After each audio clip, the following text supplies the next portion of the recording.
Hi, and welcome to another virtual fun challenge. So today we're going to be making some glowing circuit flowers, just like what you see right here. So let's get started. First thing that you're going to need, this is kind of a two-part fun challenge. We're first going to make the flower petals, and what you're going to need for that is your water-soluble, washable markers, some coffee filter paper, and some type of cup and a water and syringe. Basically, you just need that syringe to drop the water on. All you're gonna do is you're gonna lay your paper out flat, and you're gonna take some fun markers and draw some circles. You can actually have fun with this and experiment with this. You do not want to color this in completely though. You'll see why soon. You can do one color, you can try out a couple different colors, you can make the bands nice and thick, you could try a couple little circles. The point is to try to have fun and experiment with it. Once you have your lines on there, then you're going to take your syringe or water dropper and you're just going to drop about a teaspoon or two right on the middle of that paper. You don't want to put it everywhere, you just want to put it in the middle. And then depending on your plate, you might have to hold down your filter paper just a little bit so the water starts to wick out. So today, this is more about circuits, but there's actually science behind why the colors are moving across the coffee filter paper. If you guys would like to learn more about the science behind that, feel free to check out one of our other challenges. And that one is called Using Chemistry to Create Art. Forgot what it was for a second. So if you guys can see, my colors are starting to bleed across the paper. And then I could add some more water, and then if I hold it down, it kind of helps to wick it across. So I'll show you some other examples that we did today where we were definitely using a lot of different colors. We were trying out with different patterns. Typically, if you put thicker lines on there, you're going to get some deeper colors. So that's where I just put two thick lines on there and came up with some really cool patterns. Okay, so next we're just going to start to build out our flower. And to do that, all we're going to do is we're going to take our flower and kind of put it in the middle of our hand. And what I did was kind of use my fingers to push it down. And I start to make that little ring-like shape for my flower. And then this part, what's left over, is I'm just going to twist that up. And there you have your flower part.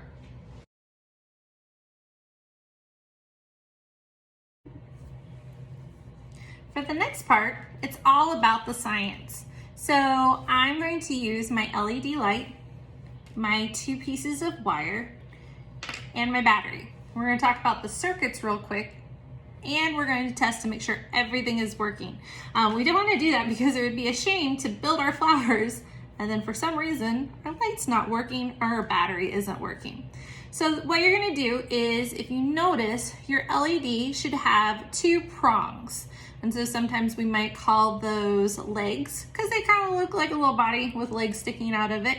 But these are known as the electrodes. And so we have to hook these to the wires.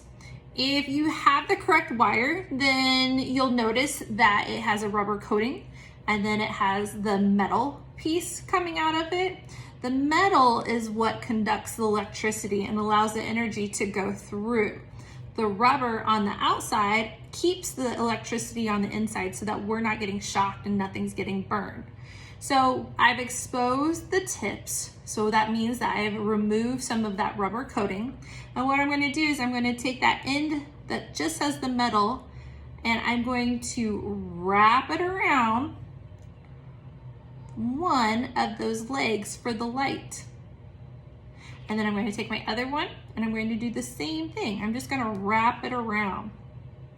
So right now, the light is not working. But if I go and I take the ends that are not attached to the light and I put one on one side of the battery and one on the other side, nothing's happening. That's okay. So if that happens to you, the best thing to do is switch your battery to the other side, and then we have a light.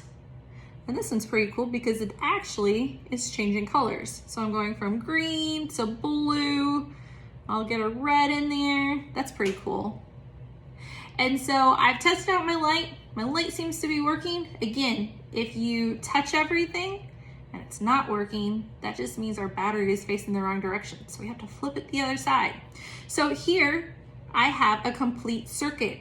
My electrons, that we find in our atom, our source of energy, is pushing the energy through this wire. It gets to my source. In this situation, it's a light, but that could also be like a refrigerator, a hair dryer, a TV. And so it goes from the energy source to the item, it powers it, but then we go ahead and we send the energy source back. And so we make one whole circuit. And as soon as something is disconnected, it stops. And that's exactly how our light switches work. So when it's flipped up, it's making the circuit. And when we flip it down, it's opening the circuit back up. And it's not allowing all of that energy to complete the circuit. Once you've tested it, what you're gonna do is you're gonna take that light. Notice I removed my wires for just a minute because I've got to slide it through my flower. And this is gonna go right in the middle. So what I'm gonna do is I'm just going to push each leg through individually, and I'm gonna push it through where the paper is still one layer. I'm not gonna try to push it through where I wadded it up because it's just too hard. The little legs will just bend and mash up.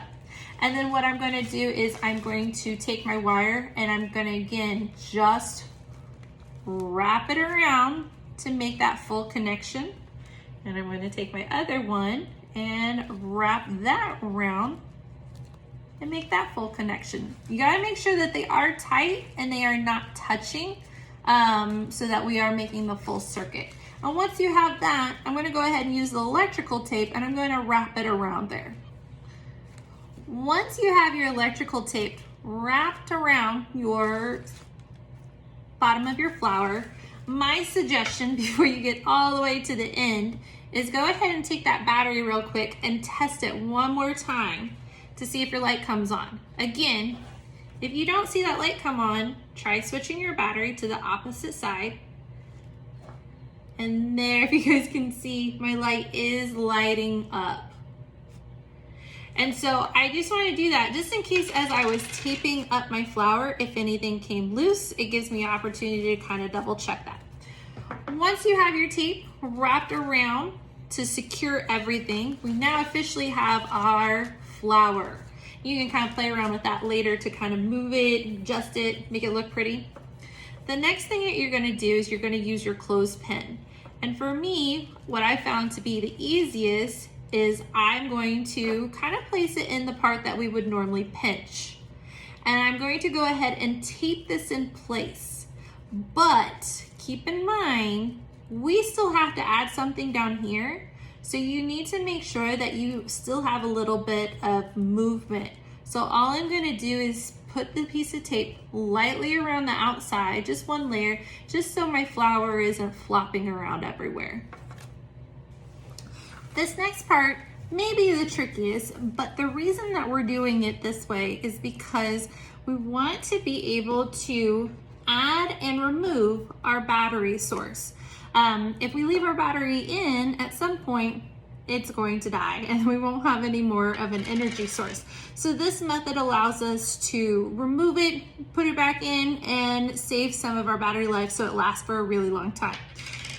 You may have to work with it a little bit. You may have to stop the video and mess with it. You may have to have a parent help you, and that's okay. But don't get too frustrated. Keep trying, and you will have a glowing flower before you know it. So what we're gonna do is we're gonna take our 2 wires, and I'm leaving them together at this point, and all I'm gonna do is wrap some of that extra around my clothespin. And I want to make sure that I'm kind of staying towards the top and not the bottom, because again, we want to make sure that we can open it to get our energy source squeezed in there. Once we get it here, then the next part is where the trickiness comes in. One method that I try to do is placing a little bit of electrical tape at the very end of those metal pieces, not covering it up. I still have my metal exposed. And then I'm going to kind of squeeze it in to try to get my wire right where that clothespin is going to pinch. And then I'm going to take my other one and I'm going to do the exact same thing. And this is where you're going to have to kind of play with the wires a little bit. You're going to have to move some things around.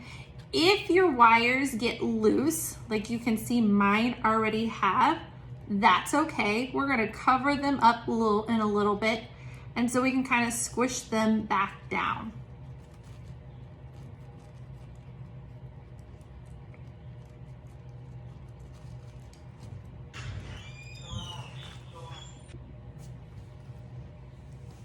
So after playing around with it, I found that sometimes I have too much wire and that kind of makes it a little bit harder. So you might have to cut that down. And then if you have the wire strippers, you can remove that rubber coating because again, the metal has to be touching the metal. I found that I use a little piece of electrical tape and put it on the very end. And then I'm able to tape it down. So one end is taped to this side of the clothespin and one end is taped to this side of the clothespin. Now comes the fun part where we're going to slide that battery into the middle and it should be touching.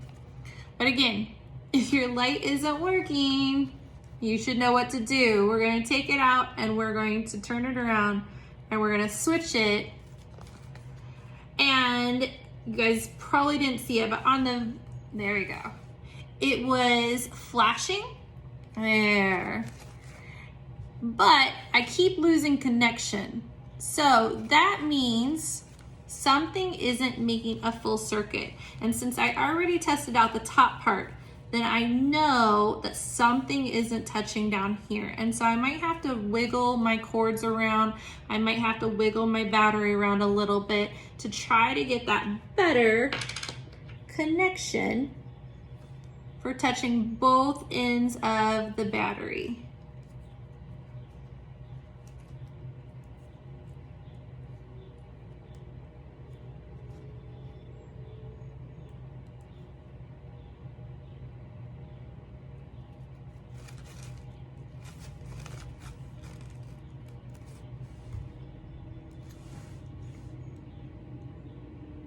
And if you guys can see, sometimes with that bright light. So actually, with me messing around, what's happened is my connection is perfectly fine down here. But when I go and I touch it up here, that's where I'm having my connection issues.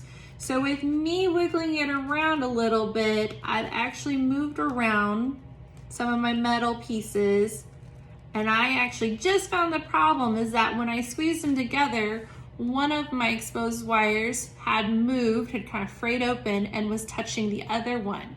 So a circuit wants to take the path of least resistance. So if it can go up the wire and then just jump over to the other wire and go back down, that's the path it's going to take. If it doesn't have to go up into the light and kind of work harder, it's not going to. And so that's actually what was happening with mine and why it wasn't lighting up.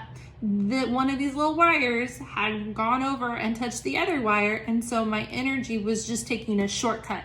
It was cutting across the yard and it wasn't going up to where it needed to go. But now that everything has a circuit, we've made our flower. I hope you guys have had fun making our glowing circuit flowers. If you have enough supplies, obviously you can continue to make more flowers and more circuits, and before you know it, you have a circuit bouquet. Thank you for joining us. Don't forget, our fun challenges, our virtual fun challenges are going to continue through the summer. Be sure to check back next week for your next STEM challenge. Have a great day.